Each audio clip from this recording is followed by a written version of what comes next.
Om Shri Sai Nathaya Namaha. Sai Satcharitra, Chapter 10. Sai Baba's mode of life, his sleeping board, his stay in Shirdi, his teachings, his humility, the easiest path. Remember him, Sai Baba, always with love, for he was engrossed in doing good to all, and always abided in his self. To remember him only is to solve the riddle of life and death. This is the best and easiest of sadhanas, as it involves no expenditure. A little exertion here brings great rewards. So as long as our senses are sound, we should, minute by minute, practice this sadhana. All other gods are illusory, Guru is the only God. If we believe in Sadguru's holy feet, he can change our fortune for the better. If we serve him nicely, we get rid of our samsara. We need not study any philosophy like the Nyaya and the Mimamsa. If we make him our helmsman, we can easily cross over the sea of all our pains and sorrows. As we trust the helmsman in crossing rivers and seas, so we have to trust our Sadguru in getting over the ocean of worldly existence.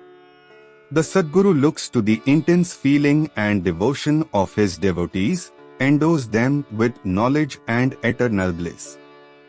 In the last chapter, Baba's mendicancy and devotees' experiences and other subjects are dealt with. Let the readers now hear where and how Baba lived, how he slept, and how he taught, etc. Baba's wonderful bedstead. Let us first see where and how Baba slept. Mr. Nanasaheb Dengale brought, for Sai Baba, a wooden plank, amount 4 cubits in length and only a span in breadth, for sleeping upon. Instead of keeping the plank on the floor and then sleeping on it, Baba tied it like a swing to the rafters of the Masjid with old shreds or rags and commenced to sleep upon it.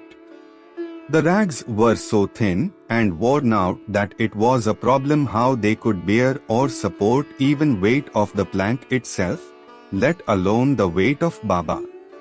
But somehow or other it was Baba's sheer leela that the worn out rags did sustain the plank, with the weight of Baba on it.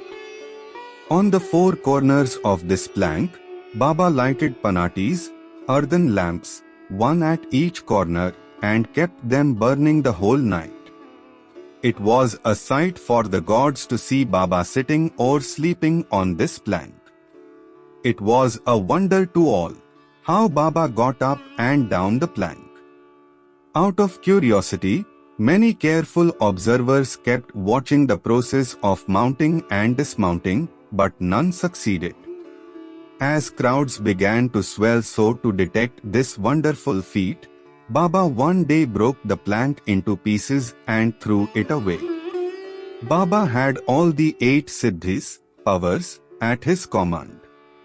He never practiced nor craved for them. They came to him naturally, as a result of his perfection. Sagun manifestation of Brahman. Though Sai Baba looked like a man, 3 cubits and a half in length, still he dwelt in the hearts of all. Inwardly, he was unattached and indifferent, but outwardly, he longed for public welfare.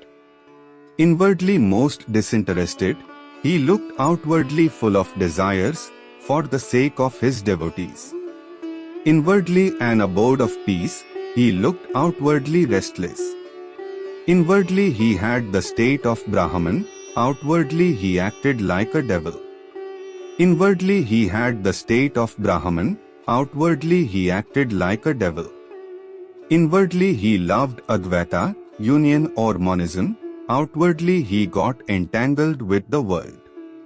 Sometimes he looked on all with affection, and at times he threw stones at them, sometimes he scolded them, while at times he embraced them and was calm, composed, tolerant and well-balanced.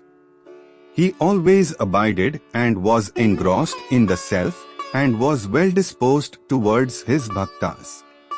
He always sat on one asan and never travelled. His band was a small stick, which he always carried in his hand. He was calm, being thought-free. He never cared for wealth and fame and lived on begging. Such a life he led. He always uttered Allah Malik, God the real owner. Entire and unbroken was his love for the bhaktas. He was the mine or storehouse for self-knowledge and full of divine bliss. Such was the divine form of Sai Baba, boundless, endless and undifferentiated. One principle which envelopes the whole universe, from a stone pillar to Brahma, incarnated in Sai Baba. The really meritorious and fortunate people got this treasure trove in their hands, while those people who, not knowing the real worth of Sai Baba, took or take him to be a man, a mere human being, were and are indeed miserable. His stay in Shirdi and probable birth date. None knew or knows the parents and exact birth date of Sai Baba, but it can be approximately determined by his stay in Shirdi. Baba first came to Shirdi when he was a young lad of 16 and stayed there for 3 years. Then all of a sudden he disappeared for some time. After some time, he reappeared in the Nizam state near Aurangabad and again came to Shirdi with the marriage party of Chand Patil when he was 20 years old. Since then, he stayed in Shirdi continuously for a period of 60 years, after which Baba took his Mahasamadhi in the year 1918. From this we can say that the year of Baba's birth is approximately 1838 AD. Baba's mission and advice. Saint Ramdas, 1608 to 1681, flourished in the 17th century and fulfilled to a great extent his mission of protecting cows and Brahmins against the Yavanas, Mohammedans, but within 2 centuries after him, the split between the two communities, Hindus and Mohammedans, widened again, and Sai Baba came to bridge the gulf. His constant advice to all was to this effect: Rama, the god of the Hindus, and Rahim, the god of the Mohammedans, were one and the same. There was not the slightest difference between them. Then why should their devotees and quarrel among themselves? You ignorant folk, children, join hands and bring both the communities together, act sanely, and thus you will gain your object of national unity. It is not good to dispute and argue. So don't argue, don't emulate others. Always consider your interest and welfare. The Lord will protect you. Yoga, sacrifice, penance, and knowledge are the means to attain God. If you do not succeed in this by any means, vain is your birth. If anyone does any evil unto you, do not retaliate. If you can do anything, do some good unto other. This in short was Sai Baba's advice to all, and this will stand in good stead both in material and spiritual matters. Sai Baba as Sadguru. There are gurus and gurus. There are many so-called gurus who go about from house to house with cymbals and veena in their hands and make a show of their spirituality. They blow mantras into the ears of their disciples and extract money from them. They profess to teach piety and religion to their disciples, but are themselves impious and irreligious. Sai Baba never thought of making the least show of his worth, piety, body consciousness, he had none, but he had great love for the disciples. There are two kinds of gurus, one, niyat, appointed or fixed, and two, aniyat, unappointed or general. The latter by their advice develop the good qualities in us, purify our hearts and set us on the path of salvation, but contact with the former dispels our quality, sense of difference, and establishes us in unity by making us realize thou art that. There are various gurus imparting to us various kinds of worldly knowledge, but he who fixes us in our nature, self, and carries us beyond the ocean of worldly existence is the Sadguru. Sai Baba was such a Sadguru. His greatness is undescribable. If anybody went to take his darshana, he, without being asked, would give every detail of his past, present and future life. He saw divinity in all beings. Friends and foes were alike to him. Disinterested and equal balanced, he obliged the evildoers. He was the same in prosperity and adversity. No doubt ever touched him. Though he possessed the human body, he was not in the least attached to his body or house. Though he looked embodied, he was really disembodied, i.e., free in this every life. Blessed are the people of Shirdi, who worshipped Sai as their God. While eating, drinking, working in their backyards and fields and doing various household works, they always remembered Sai and sang his glory. They knew no other God except Sai. What to speak of the love, the sweetness of the love of the women of Shirdi? They were quite ignorant, but their pure love inspired them to compose poems or songs in their simple rural language.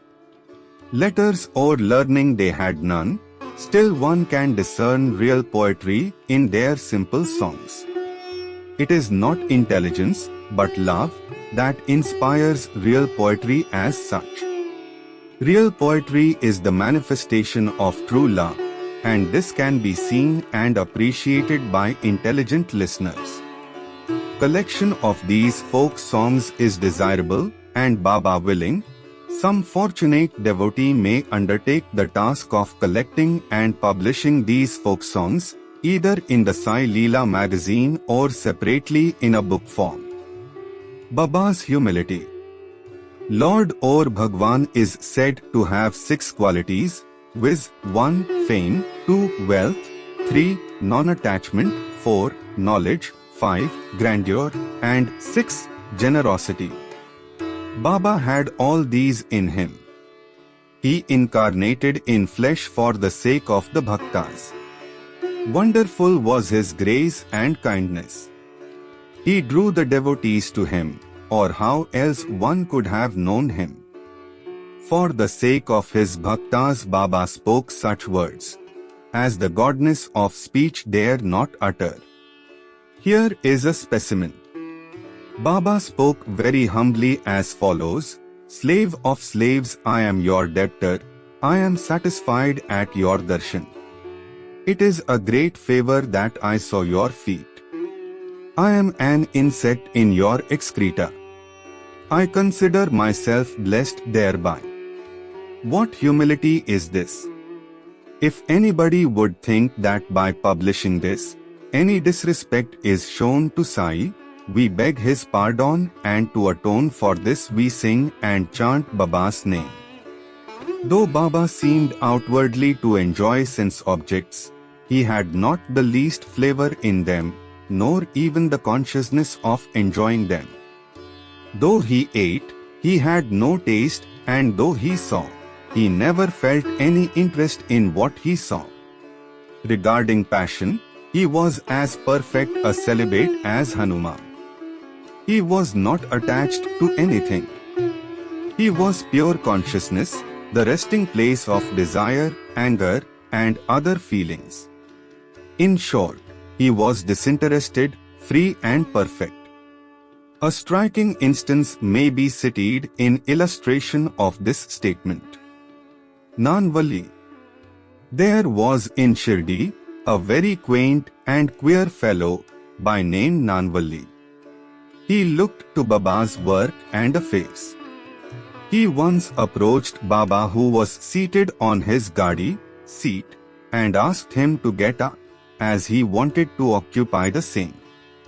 Baba at once got up and left the seat, which he occupied. After sitting there a while, Nanvalli got up and asked Baba to take his seat. Then Baba sat on the seat and Nanvalli fell at his feet and then went away. Baba did not show the slightest displeasure in being dictated to and ousted. This Nanvalli loved Baba so much that he breathed his last on the 13th day of Baba's taking Mahasamadhi. The easiest path. Hearing the stories of the saints and being in their company. Though Sai Baba acted outwardly like an ordinary man, his actions showed extraordinary intelligence and skill. Whatever he did was done for the good of his devotees. He never prescribed any asan, regulation of breathing or any rites to his bhaktas, nor did he blow any mantra into their ears. He told them to leave off all cleverness and always remember Sai Sai.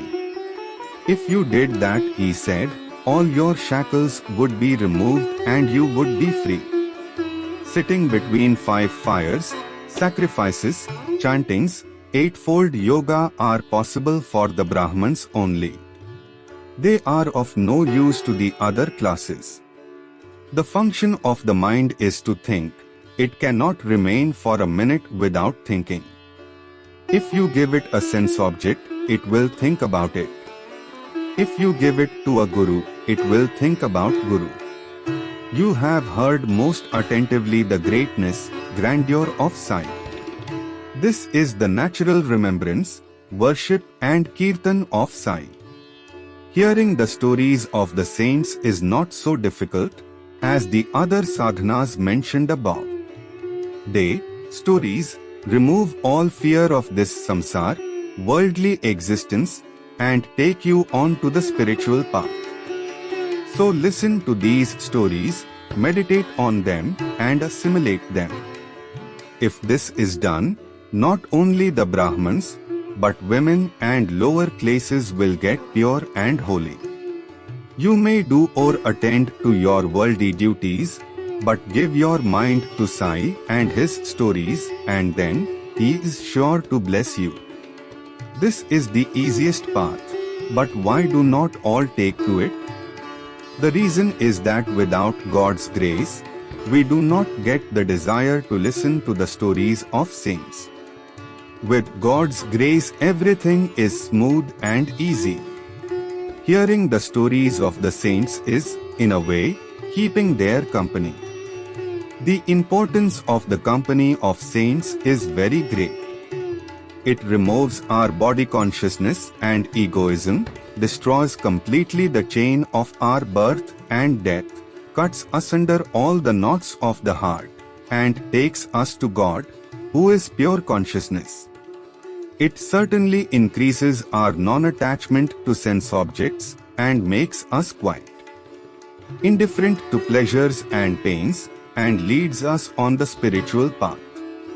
If you have no other sadhana, such as uttering God's name, worship or devotion, etc., but if you take refuge in them, saints, wholeheartedly, they will carry you off safety across the ocean of worldly existence.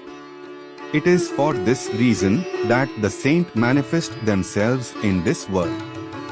Even sacred rivers such as the Ganges, Godavari, Krishna and Kaveri, etc., which wash away the sins of the world, desire that the saints should come to them for a bath and purify them.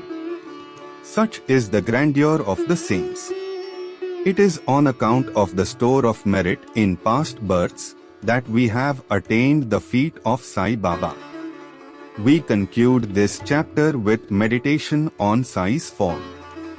He, the beautiful and handsome Sai, standing on the edge of the Masjid and distributing udi to each and every bhakta with a view to his welfare.